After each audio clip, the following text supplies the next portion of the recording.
Hello friends, welcome to our channel. Solar panels గురించి చాలామంది వినే ఉంటారు. కాకపోతే సోలార్ ప్యానెల్స్లో డిఫరెంట్ మోడల్స్ ఎలా ఉంటాయి, అలాగే మనం ఏది చూజ్ చేసుకోవాలి, టెక్నాలజీ పరంగా ఏమేమి డిఫరెన్స్ ఉంటాయి, వాటికి ఎఫిషియన్సీ ఎంత వస్తుంది, అలాగే కాస్ట్ పరంగా ఎలాంటి డిఫరెన్సెస్ ఉంటాయి, వాటికి సంబంధించిన కంప్లీట్ డీటెయిల్స్ గురించి చెప్పడానికే ఈ వీడియో అయితే చేస్తున్నాను. మనకు నెక్స్ట్ 20 years సోలార్ ఎనర్జీని అయితే బాగా యూస్ చేస్తున్నట్టు గ్లోబల్గా కానివ్వండి, లోకల్గా కానివ్వండి. సో అన్ని కొత్త కొత్త R&D టెక్నాలజీస్ కానివ్వండి, చాలామంది అయితే సోలార్ ఎనర్జీని అయితే ప్రిఫర్ చేస్తున్నారు.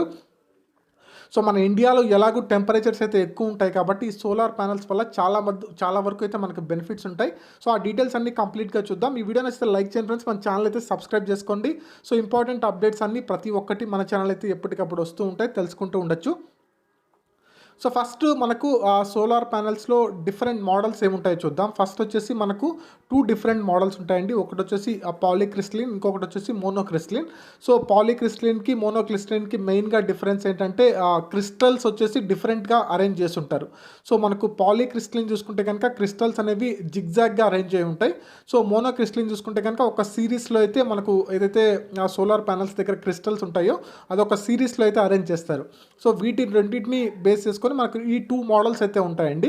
సో వీటిలో మనకు టెక్నాలజీ పరంగా డిఫరెన్స్ ఏంటంటే, సో మనకు మోనోక్రిస్టలిన్లో చూసుకుంటే కనుక సో క్రిస్టల్స్ అనేవి ఒక సిరీస్లో అరేంజ్ చేసి ఉంటారు. సో అదే మనకు పాలీక్రిస్టలిన్ చూసుకుంటే కనుక జిగ్జాగ్గా ఉంటాయి. సో ఎఫిషియన్సీ పరంగా చూసుకుంటే కనుక మనకు పాలీక్రిస్టలిన్ వచ్చేసి 16 to 17% ఎఫిషియన్సీ ఉంటుంది. అదే మోనోక్రిస్టలిన్ చూసుకుంటే కనుక 19 to 20% అయితే ఎఫిషియన్సీ అయితే ఉంటుంది. సో పవర్ని మనకు తీసుకోవడానికి ఎఫిషియన్సీ వచ్చేసి సో మోనోక్రిస్టలిన్లో మనకు ఒక 2% వరకు అయితే డిఫరెన్స్ ఉండే అవకాశం అయితే ఉంది. సో ప్రైస్ డిఫరెన్స్ చూసుకుంటే కనుక పర్ వ్యాట్ వచ్చేసి మనకు 22 to 24 రూపీస్ అయితే పాలీక్రిస్టలిన్ పడుతుంది. మోనోక్రిస్టలిన్ చూసుకుంటే కనుక 23 నుంచి 25 రూపీస్ అయితే ప్రైస్ అయితే వేరియేషన్ అయితే ఉంటుందండి.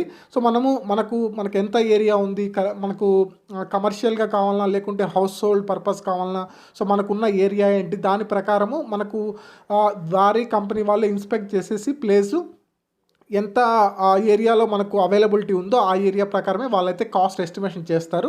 సో ఎవరైనా కానీ సోలార్ ప్యానల్స్ని మీరు ఫిట్ చేయించుకోవాలనుకుంటే కనుక వ్యారీ కంపెనీ వాళ్ళు త్రూ అవుట్ ఇండియా 350+ ఫ్రాంచైజీస్ అయితే ఉన్నాయి. సో దానికి సంబంధించిన లింక్ అయితే నేను డిస్క్రిప్షన్లో ఇస్తాను. కంపెనీకి సంబంధించి మీరు ఎక్కడున్నా కానీ, సపోజ్ వైజాగ్ కానివ్వండి, సో హైదరాబాద్ కానివ్వండి, లేకుంటే విజయవాడ కానివ్వండి, మీరు ఎక్కడైతే ఉన్నారో ఆ ఏరియాకి సంబంధించిన ఫ్రాంచైజీ దగ్గరికి వెళ్ళి సో మీరు ఇలా అరేంజ్ చేసుకోవాలని చెప్తే కనుక సో మీకైతే మొత్తం డీటెయిల్గా ఎక్స్ప్లెయిన్ చేస్తారు. వాళ్ళే వచ్చి ఇన్స్పెక్ట్ చేసి మొత్తం ఫిట్టింగ్ అయితే సెట్ చేస్తారు. వన్ టైం ఇన్వెస్ట్మెంట్ అండి. సో మీరు వన్ టైం ఇన్వెస్ట్మెంట్ చేసుకుంటే కనుక ఓవరాల్గా మీకు కరెంట్ బిల్ కూడా తగ్గుతుంది. సో ఈ ఎనర్జీని యూస్ చేసుకోవచ్చు మీరు అప్పుడప్పుడు కొన్ని వాటికి ఫ్యాన్స్కి, లైట్స్కి సోలార్ ఎనర్జీని యూస్ చేసుకొని సో ఓవరాల్గా కరెంట్ పోయినప్పుడు కానీ ఈ ఎనర్జీ ద్వారా మీరు ఫ్యాన్స్, లైట్స్ కూడా రన్ చేసుకోవచ్చు. సో వీళ్ళు అదేంటంటే మనకు బెస్ట్ ప్రైస్కి అయితే ఆఫర్ చేస్తున్నారు. అలాగే సో సర్వీస్ కూడా ఉంటుంది. మీకు ఏదైనా ప్రాబ్లం వచ్చినా కూడా సర్వీస్ కూడా ప్రొవైడ్ చేస్తారు.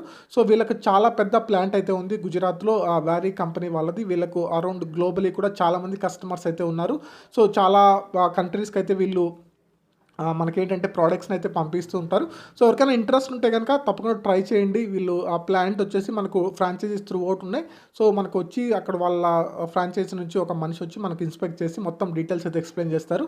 సో మీకు వారంటీ కూడా ఉంటుంది. ఏమన్నా బ్యాటరీ ప్రాబ్లం కానీ, ప్యానల్ ప్రాబ్లం కానీ ఏమన్నా ఉన్నా కూడా వాళ్ళైతే రీప్లేస్ చేయడం కానీ, రిపేర్ చేయడం కానీ బేస్డ్ అపాన్ ద కండిషన్ వాళ్ళైతే దానికి సంబంధించిన అప్డేట్స్ అయితే ఇస్తారు. సో నెక్స్ట్ మనకు ఫ్యూచర్లో ఏంటంటే ఈ సోలార్ ఎనర్జీ, విండ్ ఎనర్జీ ఇలాంటి మన ఎనర్జీసే మనం మోస్ట్లీ యూజ్ చేయబోతున్నాం. సో ఎందుకంటే కనుక మనకు ఆల్రెడీ చూసుకుంటే కనుక పెట్రోలియం ప్రోడక్ట్స్ వీటివి ప్రైజెస్ అయితే పెరిగిపోతున్నాయి. Day by day prices increase అవుతున్నాయి. So alternate source of energy చూసుకోవడానికి మనకు సోలార్ ఎనర్జీ అనేది చాలా బెస్ట్. కరెంట్ బిల్ కూడా చాలా వరకు అయితే పెరిగిపోతున్నాయి. సో ఆల్టర్నేట్ ఎనర్జీ వైపే చూస్తున్నారు కాబట్టి సో సోలార్ ఎనర్జీ అనేది మనకు one of the best energy source. మనం యూజ్ చేసుకోవడానికి చాలా తక్కువ కాస్ట్లోనే అయితే అయిపోతుంది. సో ఈ వీడియో నచ్చితే లైక్ చేయండి ఫ్రెండ్స్. మన ఛానల్ సబ్స్క్రైబ్ చేసుకోండి. ఏదైనా అప్డేట్స్ ఉంటే కూడా మీకు ఇన్ఫార్మ్ చేస్తాను. మన ఛానల్ అయితే ఫాలో అవుతున్నాను. Thank you.